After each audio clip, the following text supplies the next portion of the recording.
Футбол бұл өмір, ал 13-ші сектор арнасы футбол ақпараттарын жеткізуші арна достары. Бүгінгі жаңалықтарыңыз Модрич мансабын қайда жалғастырады? Тео Эрнандесті Бавария қатарымызға қоссақ деп отыр. Осы жаңалықтар, бұдан да басқа жаңалықтар біздің арнамызда 13-ші сектор арнасы футбол ақпараттарын жеткізуші арна күнделікті жаңалықтар шығарып жатырмыз. Арнамызға жазылып қоңыраушаны басып қойыңыздар достар, бізбен бірге болыңыздар. Ал енді біз бүгінгі жаңалықтарымызды бастайық. Кеттік. Ауызы күйген үрлеп ішеді деген сияқты Парис Сен-Жермен енді алдындағы шайы суық болса да үрлеп ішетін болады. Себебі нақты басына тиді. Ендігі кезекте Парис Сен-Жермен жұлдыздардан емес, жас ойыншылардан, перспективасы бар ойыншылардан командалық ойын құрмақшы екен. Енді қазіргі таңда шабуылшыдан бөлек шабуылдаушы жартылай қорғаушыларды да қарастырып жатыр. Солардың тізімін сіздердің назарларыңызға ұсынып өтейік. Біріншісі Гави Барселонаның таланты. Енді Гави жайлы осындай сыбыстар шыққан бетте қазіргі Барселонаның бас бапкері Хави Эрнандес былай деген екен: Гави ешқайда да кетпеу керек. Гави Барселона үшін жаралған, Барселонада қалып Барселонаның капитаны болуы керек Гави депті. Енді одан бөлек Зайр Эмеримен де келісім шартты созғысы келеді. Парис Сен-Жермен одан бөлек Хави Симонс деген тамаша ойыншылары бар, қазір жалда жүрген, оны да алып келетін болады өздерінің қатарларына. Одан кейін енді тіпті болмай жатқан жағдайда Бернардо Сильваны да қатарларда қосқысы келетінін жеткізген. Жалпы тізімде Бернардо Сильва да бар, бірақ та ыңғай келіп жатса, жәнегі алдағы аталып өткен ойыншылармен мәселені шешсек деген ниеттері бар екен. Бавария клубы кезекті жемтіктерін тапқан сияқты, ол Рабио, Ювентус клубының жартылай қорғанысындағы тамаша ойыншы. Осы маусымнан кейін келісім шарты Ювентус клубымен аяқталады, және де тегін Бавария клубы өздеріне қатарларына қосып алғысы келеді. Және де ауызша келіссөздерді бастап та кеткен Рабионың агенті мен айналасындағылармен. Рабионың құны қазір трансфер-маркет порталында 40 миллион евро тұрады. Енді Рабионы тегін жіберіп алғысы келмеді. Ювентус клубы барынша келіссөздер жасағысы келіп жатыр, бірақ та оң жаққа шешілмейтін сияқты. Себебі Рабио кетемін деген шешім қабылдап қойған. Бірақ енді ол Баварияға барады ма, басқа клубқа барады ма, әлі сұрақ белгісі. Бірақ Бавария дәл осы жерде бағын сынап, ақшаларын құрап, жақсы ұсыныстармен қызықтырып, Ювентуспен арасын бұзып тұрып, жұлып алғысы келеді.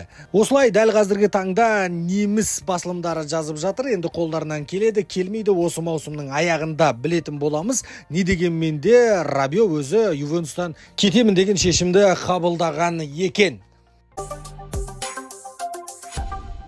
Реал Мадрид клубы Галактикус болғалы жатыр қайтадан. Енді еш қайсысын қимайды, бәрі мықты. Біреу отырып баса да обал болады. Жалға беріп жерейін десе тағы кемейді деген сияқты өте қиын таңдау болады. Келесі маусымда Реал Мадридта бәсеке өте мықты болады. Енді келесі маусымға мына мәселе қалай болады? Тони Кроспен бір жылға тағы да келісімшарт созуы мүмкін деген ақпараттар бар, 50-50. Енді Модричтің жағдайы қалай болады? Лука Модрич та Реал Мадрид үшін өте үлкен еңбегі сіңген ойыншы, және де тағы да бір маусым оп-оңай ойнап бере алатын тәрізді. Осы мәселені Реал Мадрид тағы да бір қайтара қарастырып көрсек деген ниеттері бар екен. Себебі Карло Анчелоттидің өзі Лука Модрич деген керек ойыншы депті. Бірақ енді қалуынан қарағанда қалмауына көп сенуге болады. Егер де қалмайтын болса, нақты біз Лука Модричпен келісімшарт созбаймыз деген шешім қабылдаған күні біз ресми түрде жария қыламыз. Және де Лука Модричқа кәдімгідей қоштасу матчын өткізіп беретін боламыз деген екен. Лайықты түрде аңызға құрмет ретінде жақсылап қоштасатын болады Реал Мадрид осы маусымда, егер нақты келісімшартты созбайтын болса. Соңғы ақпараттарға сүйенетін болсақ, Альфонсо Дэвис Реал Мадридтің қатарына қосылуға өте жақын. Альфонсо Дэвис пен Реал Мадрид ауызша келісімшартқа келіп қойған.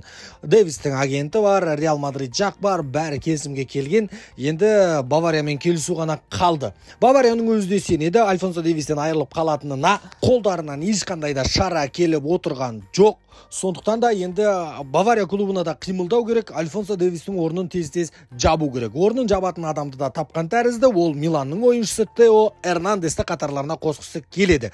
Тео Эрнандестің қазір трансфер-маркет порталындағы құны 55 миллион евро. Милан клубы одан әлде қайда көп ақша сұрайтыны белгілі. Не дегенмен де Баварияға келетін ойыншы осы Тео Эрнандес деп санайды екен. Енді Тео Эрнандестің өзі мен Миланда бақыттымын деген сияқты әңгімелер айтты, бірақ та соңына қарай не болады белгісіз. Меніңше Эрнандес Миланда қала бергені дұрыс деп санаймын. Себебі Миланның күшейгенін қалаймын, Миланның баяғы топ деңгейіне шыққанын қалаймын. Ал енді Бавария кез келген ойыншыны таба алады. Бавария Альфонсо Дэвис кететін болса, орнын жаба алатын клуб деп санаймын. Ал Миланнан Тео Эрнандес кететін болса, Миланның орнын жабу қиынырақ болып қалатын сияқты. Меніңше Тео Эрнандес Миланда қала бергені дұрыс деп санаймын. Енді сіздер өздеріңіздің ойларыңыз қалай? Сіздер де комментарияға пікірге өз ойларыңызды жаза отырыңыздар. Бүгінге осы, ертең бұйыртса кездескенше, бұл күнделікті футбол ақпараттарын шығаратын 13-ші сектор арнасы достар. Дәл қазір тіркеліп қойыңыздар, қоңыраушаны басып қойыңыздар. Назарларыңызға рахмет.